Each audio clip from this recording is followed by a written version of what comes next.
কুমিল্লার মুরাদনগরে গণরোষের শিকার হয়ে একই পরিবারের ৩ জন নিহতের ঘটনার দিনের সিসিটিভির ফুটেজ এটি। বৃহস্পতিবার কুপিয়ে ও পিটিয়ে হত্যা করা হয় রুবি আক্তার ও ২ সন্তানকে। এই ঘটনায় ৩৯ ঘণ্টা পর থানায় মামলা করা হয়েছে। এদিকে এই ঘটনায় হত্যার মামলায় আরও ৬ জনকে গ্রেফতার করেছে র্যাব। শনিবার ঢাকার বনশ্রী এলাকা থেকে তাদের গ্রেফতার করা হয়। তবে প্রাথমিকভাবে গ্রেফতারদের নাম পরিচয় জানাননি র্যাবের এই কর্মকর্তা।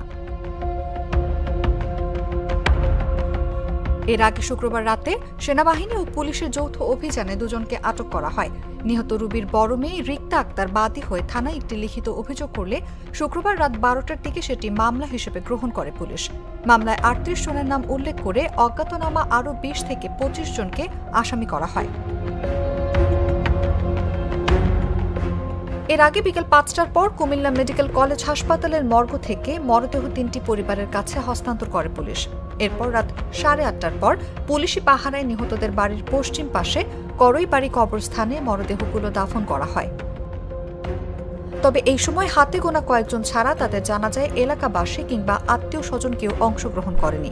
পুলিশ ও স্থানীয় বাসিন্দাদের ভাষ্য, নিহত ব্যক্তিদের বিরুদ্ধে মাদক কারবারের অভিযোগ এনে এলাকাবাসীকে উস্কে দিয়ে হামলা চালানো হয়।